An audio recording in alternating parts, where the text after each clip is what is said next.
follow the cyber, I have to follow CSF. There we go. Notice all I did is I typed in CSF. There's no CSF in that name.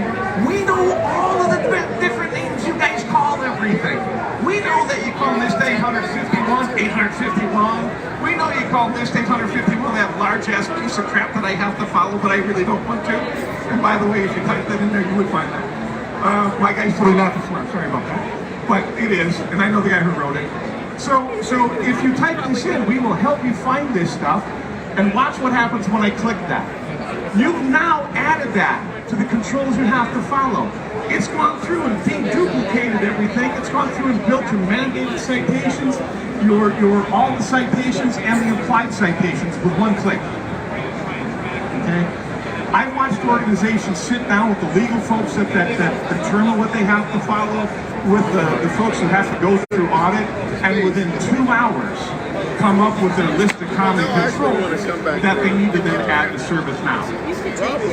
The load on you to add content in is about 2 meetings worth of stuff.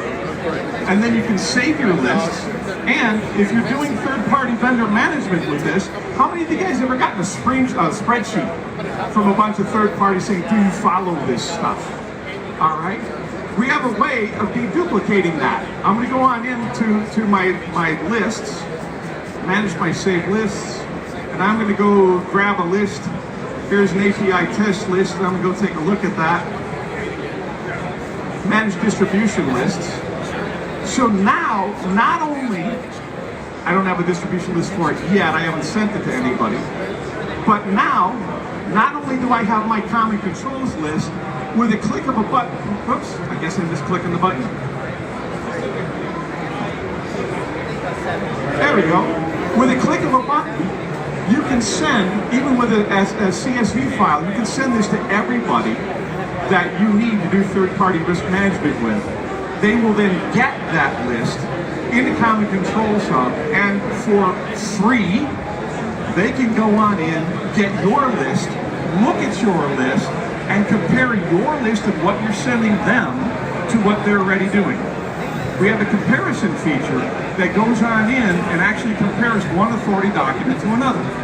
So if you're doing PCI and you're doing CSF and they're saying, well, I do ISO 27001, that's the same thing, you can actually really find out if it is. I'll show you how that works. I'm going to go back to our lists. I'm now going to go to compare. And on the left side, this is a very, very fancy Venn diagram. So I'm going to say PCI 3.2. On the left, I'll grab that one, all cardholder data, and I'll say CSF. And I'll grab that one, that's on our left. And over here, ISO 27001, 27001. There it is, and I want the newest one. Watch what this does. This goes through, and in 5 seconds, I put A, I put B in there, and it goes through and says, okay, in only A, there's 156 controls. In only B, there's 63 controls.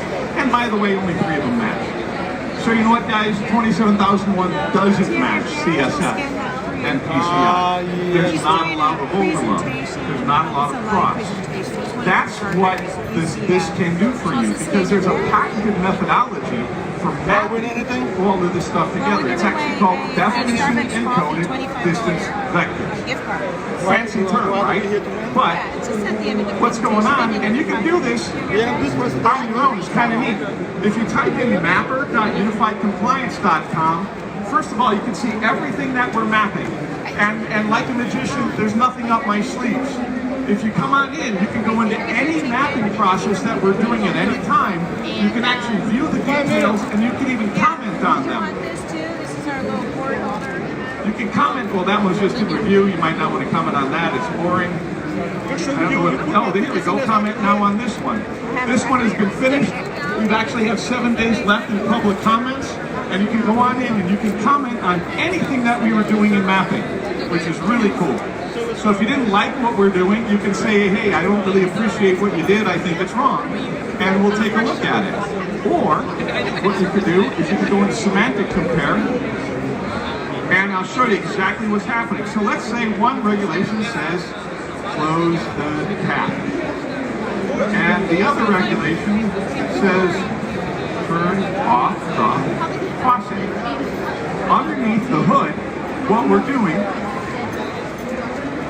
is we're doing multi-word expression, named entity recognition, part-of-speech tagging to find out all the terms that are there. So notice that we know turn off is a verb. It's not just one word.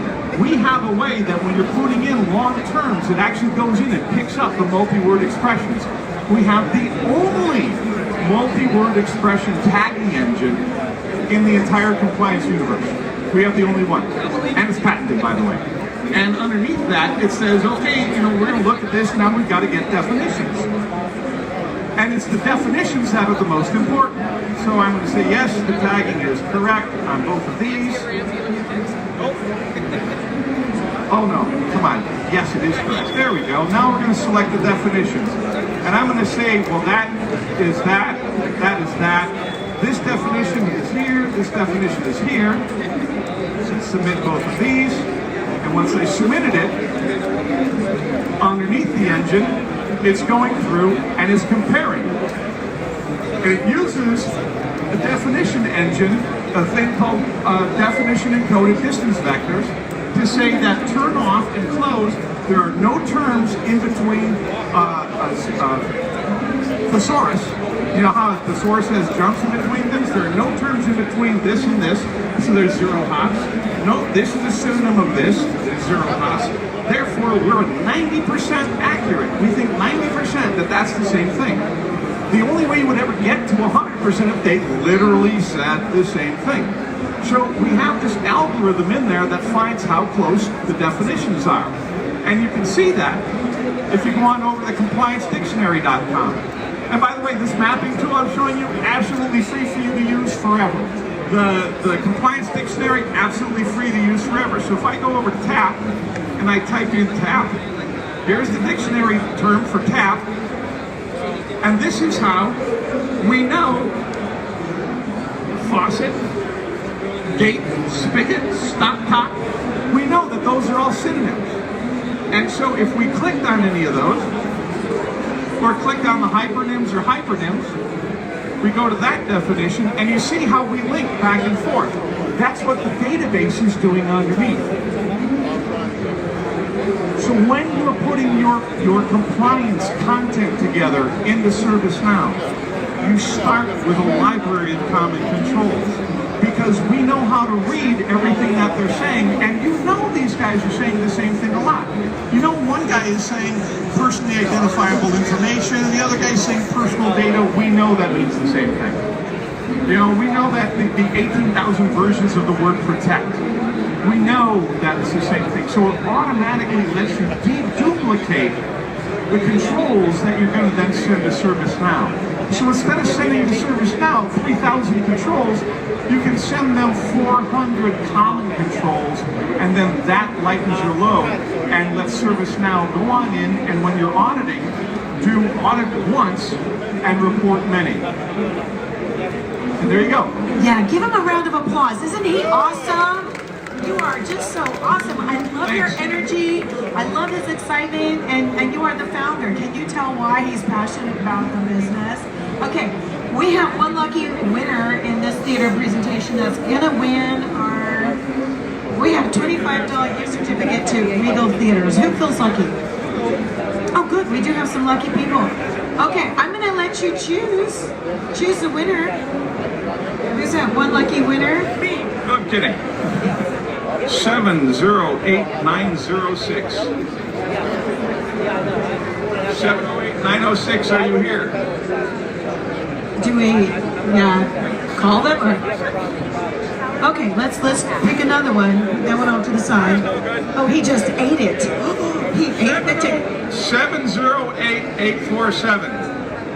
Hey, thank you for not making me another one. Is that yours? You're the winner. Okay, give him a round of applause. Great, thank you very much. So we have a number of presentations. Those are $25 gift certificate to Regal Theaters. So we have nice presentations going on here. The next one's going to be at 11:10, and that's on business continuity management. So if you want to stick around, if you have questions, talk to our reps right over here. They're happy to answer any questions. And also we